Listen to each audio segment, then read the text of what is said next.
In recent years, the Nigerian judiciary has become a spectacle of intense scrutiny as the search for justice appears more elusive, no thanks to the high level of interference by external forces and the perception of corruption allegedly perpetrated by some members of the hallowed bench.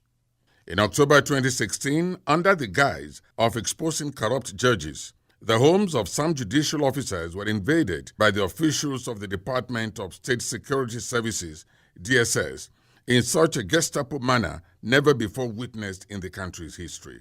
None of those judicial officers have up till date been successfully prosecuted. That, to many, was the beginning of what would later become a predictable pattern of assault, not just on individual judges, but the institution of the judiciary itself. It was with little or no surprise then when the head of the judiciary, Justice Walter Onoge himself, was targeted. For a man accused of non-declaration of assets, the facts as to his misdemeanor were no doubt in the clear knowledge of the federal agency that screened him for the job, that's the DSS. It was therefore within the powers of the All Progressives Congress-led executive, headed by President Muhammadu Buhari, to stop his 2017 appointment based on the said facts. But 2 years after his appointment, with just a month to a general election, with obvious judicial fallouts, an alleged old sin was exhumed, and in the most brazen and unconstitutional manner, the judiciary suffered yet another executive battering amidst widespread condemnation both locally and internationally. But if the judiciary has over the years been a victim of external assault, the most unconscionable damage to its independence and integrity will be that which is self-inflicted or allowing itself to be a willing participant of its own misfortune. The 2019 presidential election petition and the 786 other election petitions filed in the different tribunals across the country therefore present before the Nigerian judiciary the most colossal test of fairness, equity, and integrity.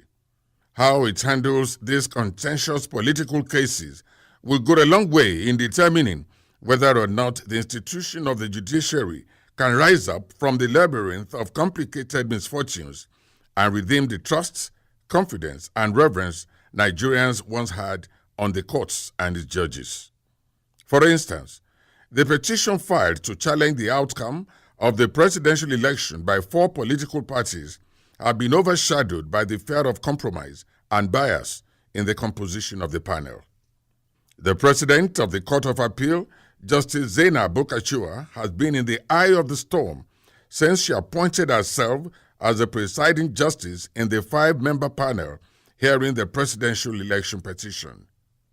Ordinarily, few would have challenged the competence, objectivity, and experience of Justice Bukachua to serve on such high-profile case, but facts surrounding her personal life, with specific reference to her marital and familiar relationship with prominent members of the ruling APC, imposes a moral burden on her and raises legitimate fears of her of neutrality in such a delicate and politically sensitive case. The international standard, the Bangalore Principles of Judicial Conduct, which has been adopted by several judiciaries and legal systems unreservedly around the world, states unequivocally in value 4.4, a judge shall not participate in the determination of a case in which any member of the judge's family represents a litigant or is associated in any manner with the case. Drawing from the internationally accepted Bangalore Principles of Judicial Conduct, the National Judicial Council of Nigeria modeled its Code of Conduct for Judicial Officers, where it states as follows in Order 7, Rule 2. If it appears in respect of a matter before him or her that the judge or a member of the judge's family or other person in respect of which the judge is in a fiduciary relationship is likely to benefit financially, the judge has no alternative but to withdraw from the case. In 1998, the British House of Lords, in a landmark decision, upturned the arrest and extradition of former Chilean dictator Augusto Pinochet for crimes committed against humanity because it was discovered that one of the 5 judges, Lord Hoffman, was a director in the International Charity Limited, owned by Amnesty International, an organization that was earlier appointed by the court as interveners in the case. For an issue that many would have considered as innocuous, a new panel of judges not only upturned the decision, but held that Judge Hoffman stood automatically disqualified from hearing the case. Such is the sensitivity to which a reasonable suspicion or likelihood of bias is, as it goes to the root of justice itself, which is the right to a fair hearing or fair trial as captured not just in the United Nations Declaration of Human Rights, but also in Chapter 4 of the Nigerian Constitution as amended and captioned as Fundamental Human Rights. The revised Code of Conduct for Judicial Officers as enacted by the National Judicial Council (NJC) is clear on what may constitute a burden of impartiality. Rule 2, Sub 10 states that a judge shall not participate in the determination of a case in which any member of the judge's family represents a litigant or is associated in any manner with the case. For the avoidance of doubt, there are established 4 parameters that should be considered in conflicts of interests. A. Personal connection to one of the parties. B. Personal knowledge of the facts of the case. C. Familial relationships such as marriage. And D. Financial interest in the result of the case. All of these are formulated in the recusal law, which provides that a judge should disqualify himself on the basis of being a spouse of a person in the case within the 3rd degree of relationship. Also, if he is known to have an interest that could substantially affect the outcome of the proceedings, which include pretrial, trial, appellate review, or other stages of litigation. In the case of Justice Bukachua, clear and uncontroverted evidence proves that Justice Bukachua is the wife to a prominent member of the All Progressives Congress (APC), Adamu Mohammed Bukachua, who is also a senator-elect on the same political party of a president whose election is being challenged. Incontrovertible fact also indicates that Justice Zainab Bukachua is the biological mother to another prominent member of the APC, Aliyu Abubakar, who contested for the governorship of Gombe State on the platform of the same political party, the APC, whose victory is being challenged before Justice Bukachua.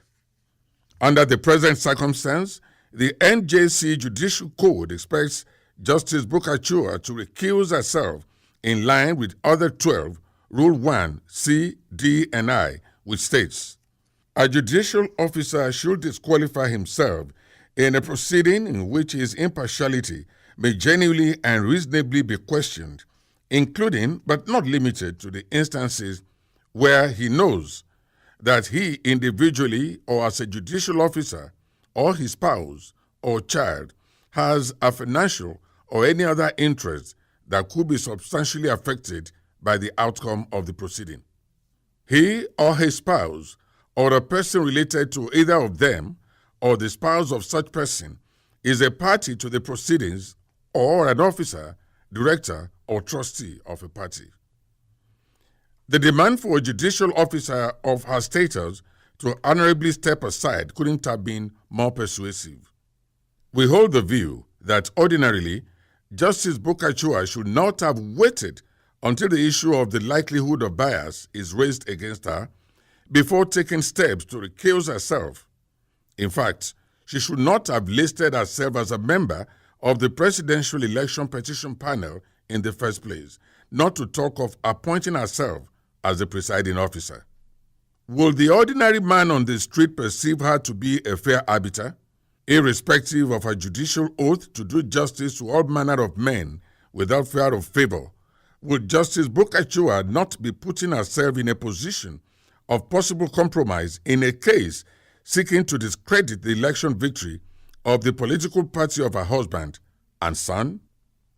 It is our firm opinion that in order to save the Court of Appeal and by extension the Nigerian judiciary, the dilemma of a further deepening of loss of confidence, Justice Zainab Bukachua, in the light of what have so far been disclosed and clear provisions of the Code of Conduct for Judicial Officers, should honorably resign her membership of the Presidential Election Petition Panel forthwith, and any other matter that may call her integrity and objectivity into question.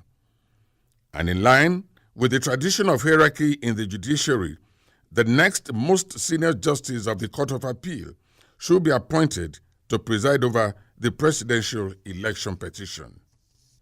The same is also true of the appointment of members of the tribunal under her.